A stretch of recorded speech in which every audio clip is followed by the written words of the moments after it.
Militer Jerman dalam Perang Dunia Kedua memang dikenal karena kemampuan dan kualitas persenjataannya yang sangat mumpuni.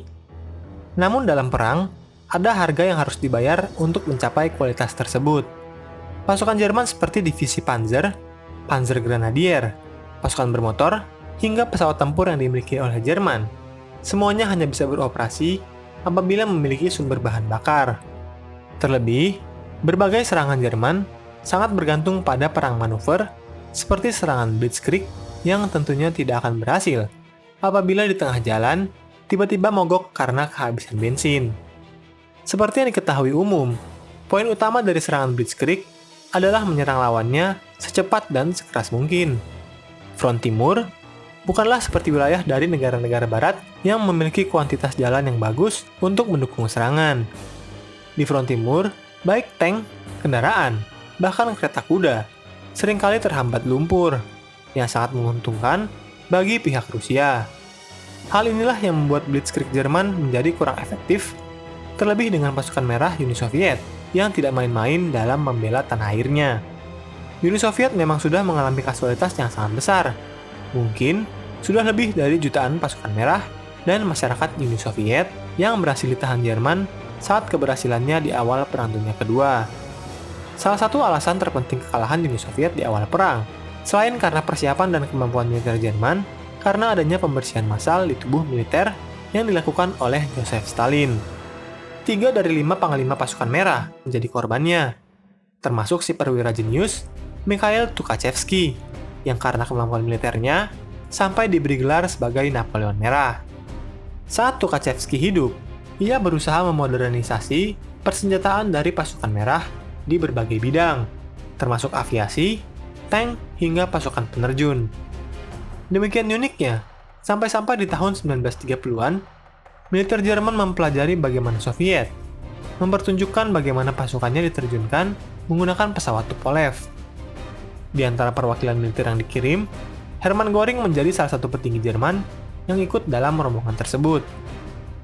Inilah yang menjadi salah satu faktor terpenting dalam dikembangkannya pasukan penerjun Jerman. Bersama dengan rivalnya, Kliment Voroshilov, Mikhail Tukhachevsky menjadi tokoh yang sangat penting di balik produksi massal tank dan kendaraan tempur Soviet, sekalipun sebagian di antaranya tidak mampu melawan tank Jerman. Beberapa tank seperti T-34 dan KV-1 menunjukkan kualitasnya ketika berhadapan dengan tank-tank modern Jerman, walau tetap kalah di awal perang, baik karena jumlahnya yang terlalu sedikit ataupun komunikasi radio yang terbatas.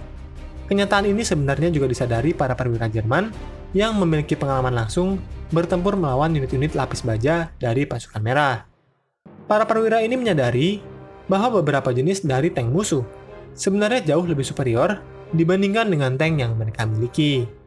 Namun karena terbatasnya komunikasi, mereka tidak dapat menyerang dengan efektif. Di sisi lain, saat tank Jerman kesulitan menghadapinya, mereka bisa meminta bantuan dari pesawat-pesawat Stuka untuk menghancurkan tank-tank musuh dari ketinggian. Namun bukan berarti kondisi selalu menguntungkan bagi Jerman. Ada bom waktu yang sebenarnya menghantui mereka, yaitu jumlah bahan bakar minyak yang tersedia bagi Jerman. Tidak seperti negara-negara sekutu yang menguasai lautan dan perdagangan, termasuk dengan kemudahan memperoleh akses sumber daya minyak dan bahan mentah untuk mendukung militernya, negara-negara sentral seperti Jerman, Italia, dan Jepang sangat terbatas dengan bahan-bahan tersebut. Umumnya negara-negara sentral menjawab permasalahan ini dengan 2 cara, yaitu produksi sintetis dan sistem kuota. Hal inilah yang menjadi alasan militer Jerman harus terus bertempur dalam operasi Barbarossa untuk mencapai ladang produksi minyak dari Uni Soviet di wilayah Baku, Azerbaijan.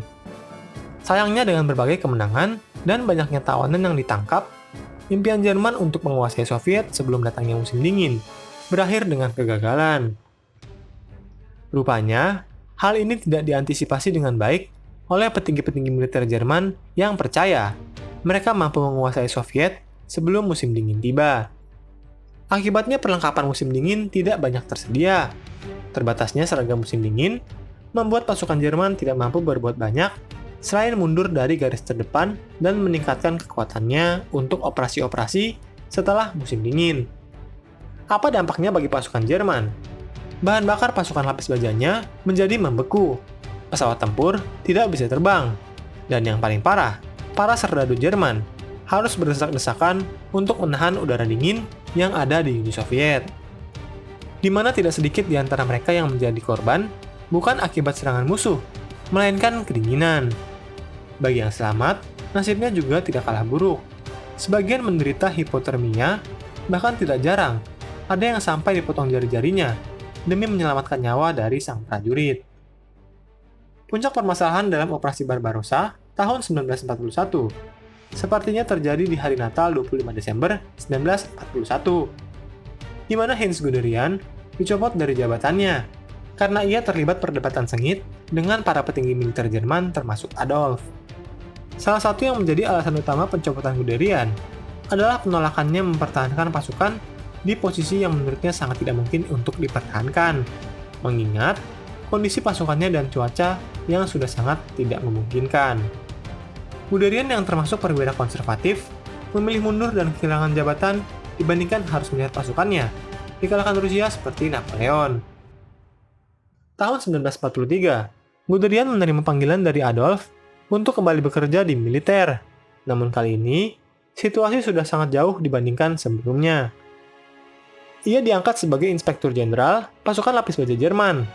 Tugasnya adalah mengembangkan berbagai panzer Jerman dan melatih pasukan dari Panzer Jerman. Walau begitu, karena kegagalan militer Jerman di Kursk, tidak banyak yang dapat ia perbuat untuk memperbaiki situasi. Kursk sebenarnya adalah serangan yang sangat menentukan bagi Jerman pada front timur. Namun, akibat adanya masalah logistik, serangan ditunda dari bulan Mei hingga bulan Juli. Kesempatan ini dimanfaatkan oleh Uni Soviet untuk membangun berbagai jenis pertahanan yang terbukti berhasil mengalahkan berbagai serangan Jerman.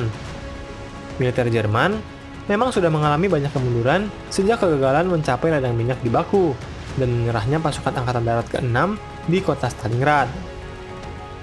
Kondisi pasukan Jerman di front Afrika di bawah pimpinan Rommel juga tidak terlalu baik setelah kekalahan di El Alamein, terlebih setelah Amerika Serikat bergabung ke dalam perang dan mulai menyerang Afrika Utara. Kekalahan di Kursk hanya berarti satu hal. Sekarang, sudah tidak mungkin menyerang dan menguasai front timur. Sekarang, yang terbaik hanyalah menahan mereka. Kondisi internal negeri Jerman juga tidak baik. Akibat kondisi medan perang yang semakin memburuk, terjadi beberapa kali percobaan pembunuhan Adolf yang semakin memperkeruh situasi medan perang dan di dalam negeri. Adolf semakin bergantung kepada SS yang dianggapnya lebih loyal terhadap dirinya. Karena kepercayaan dan kewenangan inilah, SS dan Gestapo dengan mudahnya mencap siapapun yang tidak setuju dengan Adolf sebagai pengkhianat. Maret 1945, Guderian dibebas tugaskan lagi, kali ini ke Bavaria. Hanya 1 bulan kemudian, Uni Soviet menguasai Berlin dan perang berakhir. Guderian memutuskan untuk menyerah ke Amerika Serikat, dan pilihannya terbukti sangat tepat. Karena di tahun 1948, ia dibebaskan dari berbagai tuduhan, karena saat itu, minim bukti yang menunjukkan bahwa dirinya bersalah, dan karena sikapnya yang cukup kooperatif dengan Amerika Serikat. Dibebaskannya Guderian di tahun 1948, mengejutkan banyak pihak, termasuk rekan-rekannya seperti von Manstein dan Albert Kesselring. Sekalipun tim pengacara yang hebat, membuat masa hukumannya dipersingkat, bahkan Manstein sampai diangkat sebagai penasihat dari NATO. Di antara mereka, nampaknya anak dari Guderian, Heinz Günther Guderian, adalah contoh perwira Jerman yang sangat beruntung. Bahkan, ia memperoleh jabatan resmi dan diberikan jabatan sebagai Inspektur Jenderal Pasukan Lapis Baja Jerman, jabatan yang dulu pernah dijabat ayahnya. Bagaimana dengan ayahnya? Ia lebih memilih untuk menghabiskan sisa hidupnya menulis berbagai catatan militer di sebuah desa kecil di selatan Bavaria, hingga ajalnya menjemput pada 14 Mei 1954. Jadi, setelah menonton serial Heinz Guderian, menurutmu apakah julukan yang cocok untuk diberikan kepada dirinya?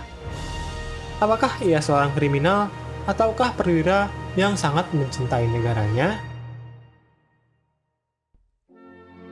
Hai, bantu kami dalam memproduksi lebih banyak konten sejarah dengan mengklik tombol subscribe.